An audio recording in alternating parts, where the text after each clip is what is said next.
All right, y'all. Welcome back to the Shooting Par podcast. Sorry we missed last week. Got a little busy with some business trips and whatnot, but we are back to go over the U.S. Open as well as the Meijer PGA or LPGA Classic. Some golf news in the past week, as well as the upcoming events, which for the upcoming weekend, we do have 3 events again with LIV, PGA, and LPGA. So going to be an exciting weekend coming up. But first, let's go ahead and recap what happened at the U.S. Open for the men's. So this past weekend, we had the U.S. Open again at Pinehurst number 2 in Pinehurst, North Carolina. It was a good tournament. I got to see a little bit of it, not everything I wanted to. Just got a little busy with some other things, but was able to see, the last round, saw the last hole by BRYSON and whatnot. So from what I saw, good tournament to watch. It was very exciting. Came down to the wire again, and you had the whole storyline of if RORY was going to pull it out this time or if BRYSON could hold out and get the win here. So, yeah, it was fun to watch. So, top 5 went as follows. Bryson DeChambeau wins it with a -6. Rory McIlroy comes in second, -5. Tony Finau, Patrick Cantlay, both at -4, tied for third, and Matthew Pavone, -3 in fifth. So, again, good tournament. I think if I would have had a pick last week, if I would have been able to get the podcast, record it, and put out and everything, I probably would have picked Rory. He was the hot hand coming into this. But it is what it is. So, oh well. But he had a great tournament. Wasn't terrific, obviously, especially towards the end there, but put his best foot forward. I don't know. I don't want to harp on him too much, but yeah, Bryson winning it, second U.S. Open in his career. So first of all, congratulations to him. He's a workhorse. He's a very intelligent guy. He uses the numbers to his advantage. If you go listen to any of his interviews, or if you go listen to any of his YouTube channel or anything like that, you'll see he's all about the numbers. He understands the game. He understands the numbers. He understands the little nuances that come with golf, and he uses them to his advantage. Yeah, he did deserve this. Again, he's an incredible workhorse. I know the first podcast that I recorded called him a little bit of a head case just because of my experience with him, but I will say he is starting to win me over. And, he's proved me wrong. He's not a head case. He's had himself in the running for these tournaments the last few majors. So he's clearly proven me wrong on what I had to say. Again, it could have just been he was having a bad week leading up to that. I don't know. That was just my first ever impression of him, and that was kind of what I was basing everything off of. But again, clearly I'm wrong, and it was good to see him pull this out just because you see the passion that he has, and you understand that he's doing this not only for himself, but he loves the fans. He loves doing it for the fans. So congrats to him, and if you get a chance, go watch his shot on 18 out of the bunker. One of the best rescues you'll ever see, par rescues you'll ever see. He had a 55 out of the bunker, 55 yards. On a side note, I will say, as much as I just congratulated him, I don't know how much he won the tournament as much as Rory lost it. But again, still congrats to him. He did his job. He did what he had to do. But, when Rory turns around and, he has 10 years of not winning a major and number 2 player in the world and he's all these great things, but again, hasn't won a major in 10 years. it seemed more like he choked it away than Bryson really won it. I mean, Bryson shot a 1 over on the final round. Again, he did what he had to do. He did his job. You know, Rory left it open for him. He took the advantage. But to me, Rory blew this again, missing 2 putts within 4 feet on the last 3 holes. Again, he makes either one of those. You tie Bryson, go into a playoff, anything can happen. You make both of them, like most people probably thought he would, and he wins the tournament. So it's rough to see. I mean, you got to feel for Rory because his agony at the majors are just nonstop at this point. I mean, like the U.S. Open last year, I think it was the PGA Championship in 2022 that he's done a similar thing like this. Like, it's nonstop for him, and you gotta feel for the guy. I mean, again, he left the opening for Bryson, so good on Bryson, but you gotta feel for Rory because how many more major championship losses can he take at this point? I mean, it's not even just the major championship losses; it's the way he loses them. That's brutal for him. So I feel terrible for the guy. Again, I don't really want to harp on him a little like that much, but listen, Bryson won it because he had the openings because Rory left it open. So that's all I'll leave it at. You guys decide whether Bryson won it or if Rory choked it away. But that's my thoughts on it. We'll move on. Go to the LPGA Meijer Classic at Blithfield Country Club, Belmont, Michigan. This tournament lived up to expectations of what I've been saying when it comes to the LPGA. So Lily of You, Lexi Thompson, Grace Kim all finished at -16, tied for first. Allie Ewing -15, Allison Corpuz -14, Irene An -14. So Allie Ewing ends up in 4th. Allison Corpuz and Irene Yan both end up tied for 5th. So obviously I said the first 3 were tied for first. Didn't last that long. Well, lasted a decent amount. So tournament goes to a playoff, which again I think everyone was expecting the U.S. Open to also, but it didn't, just because of, you know, what I just talked about. But all of Vu, Thompson, and Kim were in the playoff. Grace Kim had the lead after 3 rounds with Lexi close by. Vu made a hell of a push to get to the top of the leaderboard with a 7 under 65, including a birdie on the par 5 18th in regulation. That'll come into play later. Vu would go on and birdie number 18 3 more times, twice matching Lexi and Kim in the first 2 playoff holes, and then the final time hitting a great bunker shot to set up a birdie opportunity to win the whole thing. While she hit that, Lexi and Grace both missed long birdie putts after laying up due to errant tee shots. Again, hell of a tournament, coming down to the wire, going into playoff holes, 3 people in the playoff. It made for a lot of excitement. Obviously, you had Aaliyah Vu coming back from her injury. She hadn't played since March. And then you have Lexi Thompson, who's obviously retiring, has that whole storyline going with her. So you had 2 great storylines there. Who's going to pull it out? Maybe Lexi gets a big win here, moving into another major, I believe, this upcoming weekend. But, good for Vu. Coming back from that injury, getting that win, former #1 player. So hopefully this is the start of her getting some wins here, putting a lot of pressure on Nelly, and we'll get some great golf out of the 2 of them, hopefully, because they're just going to be both pushing each other to higher and higher levels here.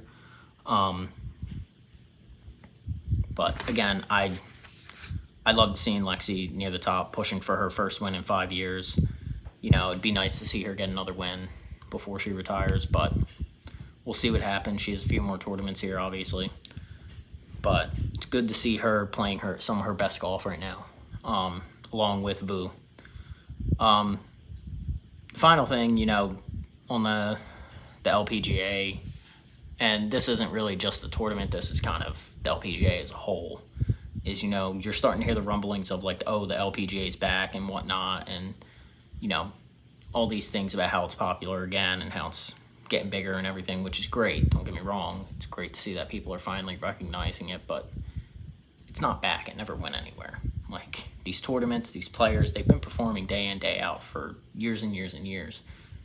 Now they're just getting the recognition that they deserve. Like, don't say it's back, just say that it's getting the recognition that it deserves, because it is. It's finally starting to get, you know, people looking at it, people watching it, people talking about it, people talking about the players. Like, they're finally getting what they deserve, which is something that I've been saying since the start of this podcast. I've been saying before this podcast started that they needed this. It's great to see. I love seeing it. Hopefully it'll just keep pushing forward. Again, I think we have a major coming up this weekend, and then 3 weekends from now, we'll have another major for the women. So a lot of exciting golf coming up for them. So it is a great time to get into women's golf if you're not into it. If you're not into the LPGA yet, get into it. Go watch it. Go watch this event. It'll be a lot of fun to see. All right, we'll move into the golf news for now. So first things first, kind of rolling off of the LPGA first. The only question I have from that tournament is, what's happened to Nelly?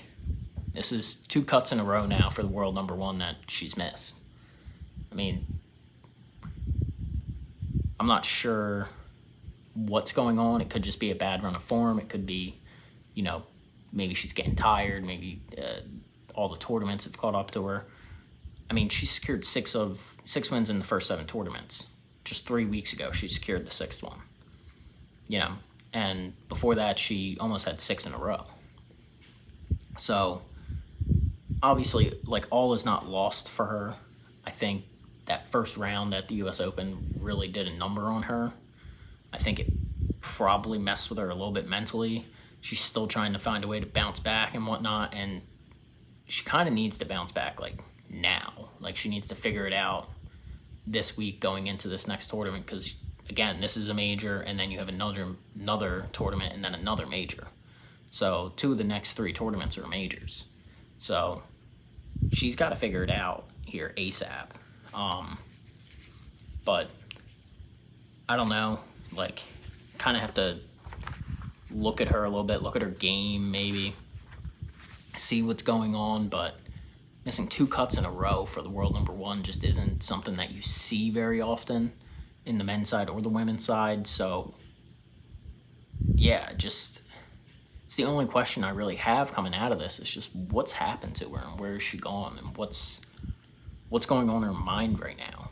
Because clearly she's not playing her best golf. She's gone from playing the best golf in the world by far to a below average player these last 2 tournaments, which is, it sucks to see, because you want to see her at the top. You want to see her and Vu and Lexi Thompson and Gabby Ruffles and Rose Zhang and Grace Kim. You want to see them all competing. So hopefully she can get it figured out here. You'd love to see her near the top in this next major coming up this weekend, but we'll have to see. And, you know, going into the next thing, speaking of world number 1s, Scottie Scheffler's struggling right now. So he just had his worst finish of the season. He was frustrated the entire tournament. He only had 4 birdies. I mean, 4 birdies through 4 rounds. Not to say I'm a great golfer, and not to say I could do this on the courses that they do it at, but I can go out and get 4 birdies in 4 rounds. You know, I'm usually good for a birdie a round. So, I mean, you know he was frustrated. You could see he was frustrated. He registered his worst finish since October of 2022. Obviously, the worst finish of the season also for him. I think he'll bounce back.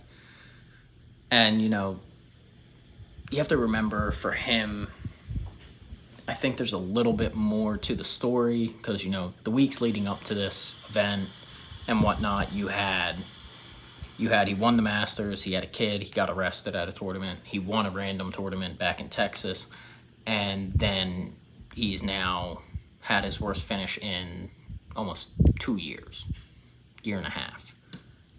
I mean, the guy's all over the place right now, and, you know, people don't want to talk about it, or people might not think it's a big thing. Having a kid is a major change in your life, so I'm sure he's adjusting to that and trying to figure that out.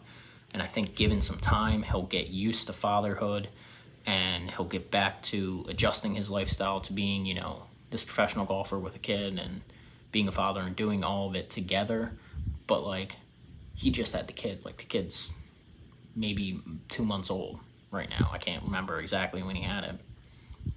So, but I think he'll be fine. I think he'll adjust to the new lifestyle.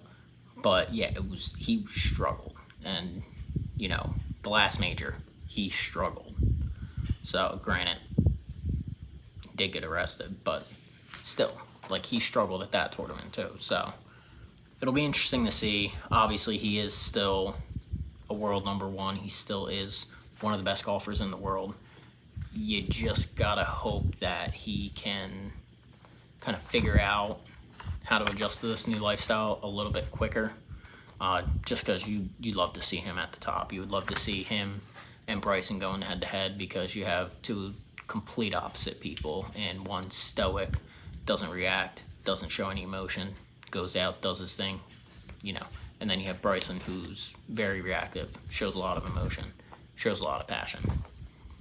So you'd love to see those two going at each other. Into the next thing here, which is actually talking about what Bryson does winning the US Open for LIV and the PGA. First of all, I've always said that I think LIV has great golfers. I think it's a fun tour to watch. It's a different tour. It just gives a different aspect to golf, you know.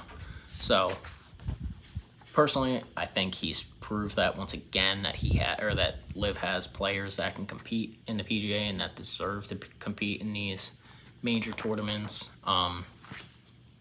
So I think that should hopefully push for them to start, you know, pushing this deal to get done, hopefully. But the major thing that this does look for LIV at the very moment is they have a tournament up in Nashville this upcoming weekend, which, talking to some people that I know inside of LIV and whatnot, it's supposed to be their biggest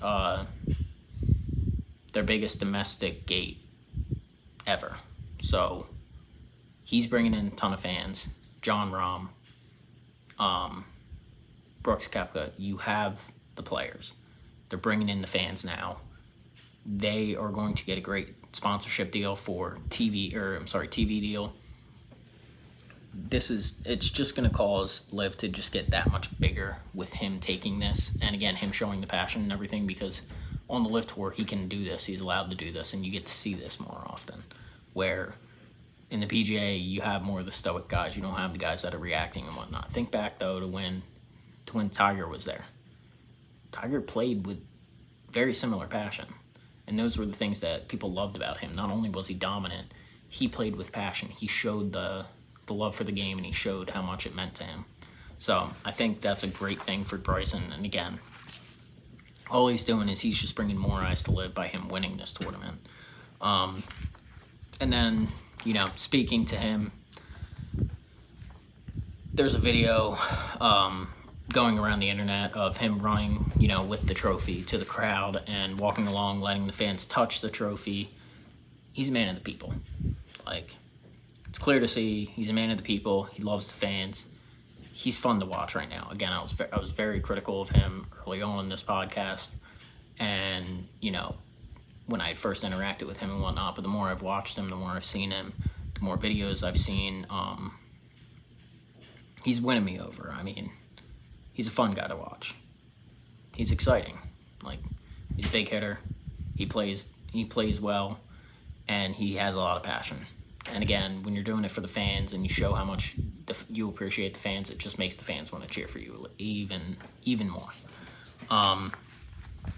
But yeah, so him doing that again, it's just going to get more and more people that just want to watch LIV because they want to see him now, as well as the other guys. So it's just going to keep growing, and the more that people watch LIV, they're going to fall in love with the guys that are the Taylor Gooches and whatnot that aren't on the PGA and that may not be in these major events, but that are playing outstanding golf on the LIV Tour. And then, again, with LIV growing, and I think with the players performing at these majors, which all of them have been performing pretty well at these majors for the most part, the PGA is going to get eager here to get a deal done with the PIF very soon. For those who don't know, PIF is the Public Investment Fund. That's the Saudis that own LIV. So they're going to want to get a deal done with them so that they're working more as a team, less as competitors. And honestly, it'll just bring more and more people to want to watch golf if you do this and you do it the right way. So I think the PGA will be eager to do that, and I think all of that happens because Bryson won this. I think he is going to put a lot of pressure on the PGA, as well as bring a lot of people to LIV that are going to want to just go see him now. So that's all the golf news I got. So we're just going to roll into the weekend's events. So first off, we got the PGA Travelers Championship, TPC River Highlands, Cromwell, Connecticut.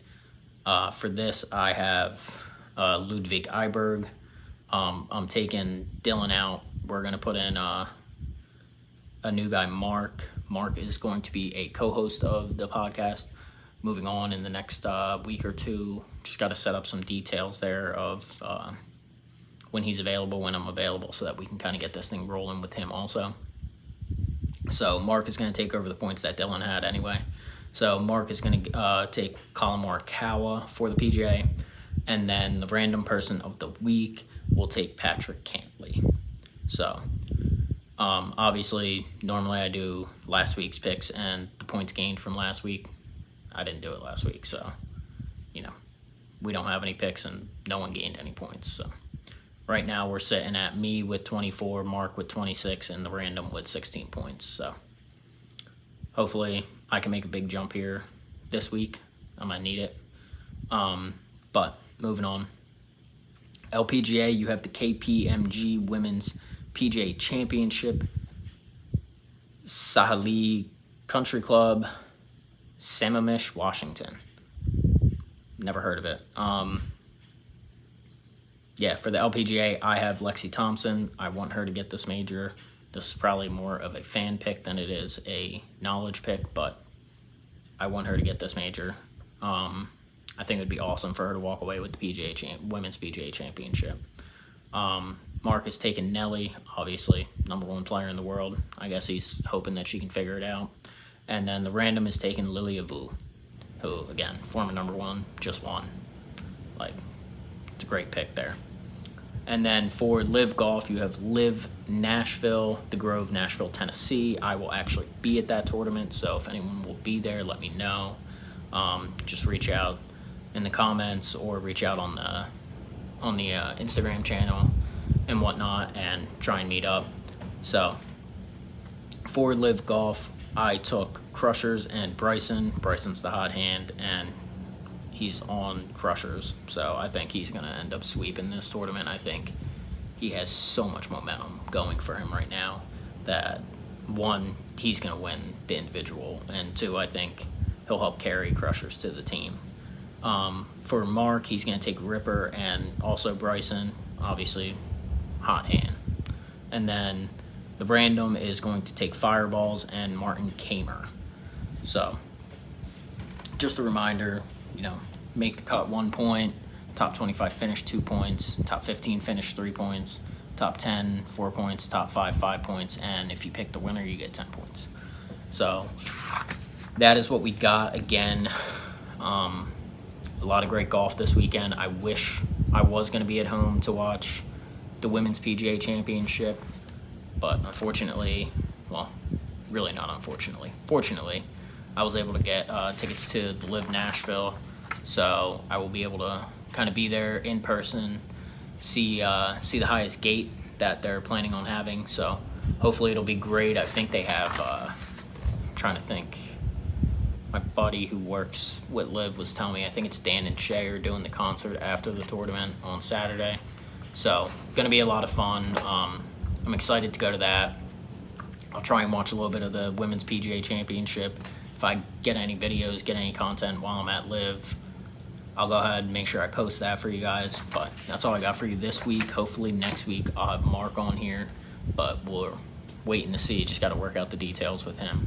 So hopefully we'll get there. But till then, follow the Instagram channel, follow the YouTube channel. Go check out Meijer Golf Academy on TikTok. We'll see you guys next week.